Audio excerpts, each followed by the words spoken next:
நீங்க 20,00,000 ரூபாய் குடுத்து கார் வாங்கலாம்னு இருக்கீங்களா? இல்ல வேற எதனா அசெட் வாங்கலாம்னு இருக்கீங்களா? நான் சொல்ற மாரி பண்ணுங்க. நீங்க ₹0 அந்த கார வாங்கலாம். இன்ஃபாக்ட் நீங்க அந்த கார வாங்குனீங்கன்னா, உங்களுக்கு ₹30,00,000 எக்ஸ்ட்ரா பணம் கிடைக்கும். இந்த வீடியோ செம்ம இன்ட்ரஸ்டிங்கா இருக்கும் ஃபிரெண்ட்ஸ். ஸோ கடைசி வரைக்கும் பாருங்க. அண்ட் இதே மாரி இன்ட்ரஸ்டிங்கான ஃபினான்ஷியல் கன்டென்ட்க்கு நீங்க இன்னும் சிவாவோட சேனல ஃபாலோ பண்ணாம பார்த்துட்டு இருக்கீங்கன்னா, உடனே ஃபாலோ பண்ணிடுங்க. அப்பதான் நான் போடுற இன்ட்ரஸ்டிங்கான ஃபினான்ஷியல் கன்டென்ட் நீங்க இம்மீடியட்டா ரீச் ஆக முடியும். எப்பவும் போல ஒரு குட்டி கதை ஒண்ணு. ஒரு குட்டி கதை ஒண்ணு சொல்றேன். ஃபார் எக்ஸாம்பிள் உங்ககிட்ட ஒரு ₹20,00,000 இருக்கு. அந்த ₹20,00,000 எடுத்துட்டு போய் நீங்க கார் வாங்கலாம்னு இருக்கீங்க. அந்த கார நீங்க ₹20,00,000 குடுத்து வாங்காதீங்க. அதுக்கு பதிலா சேஃப் அண்ட் செக்யூரா 12% ரிட்டர்ன் குடுக்குற மாரி ஒரு அசெட்ல அடுத்த 15 வருஷத்துக்கு அந்த பணத்த இன்வெஸ்ட் பண்ணிடுங்க. ஃபார் எக்ஸாம்பிள் நிஃப்டில பண்ணலாம், இல்ல கோல்டு, இல்ல சில்வர் இந்த மாரி நம்ம அசெட்ல நம்ம அந்த பணத்த அடுத்த 15 வருஷத்துக்கு நம்ம இன்வெஸ்ட் பண்ணிடலாம். அப்ப காரு அப்படிதானே கேட்கறீங்க. அடுத்த 15 வருஷத்துக்கு கார நீங்க இஎம்ஐல வாங்குங்க. புரியலையா?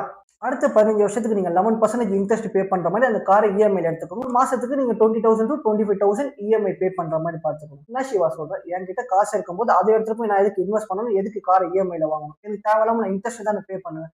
அப்படின்னு நீங்க கேட்கறது நியாயமான கொஸ்டின் தான்.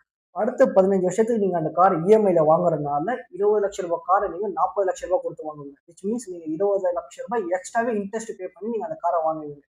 பட் நீங்க அந்த 20,00,000 நீங்க ஒரு இடத்துல இன்வெஸ்ட் பண்ணீங்க பார்த்தீங்களா? 12% ரேட் ஆஃப் ரிட்டர்ன் குடுக்குற மாரி. அந்த பணம் இப்போ ₹1,00,00,000 மாறிடும்.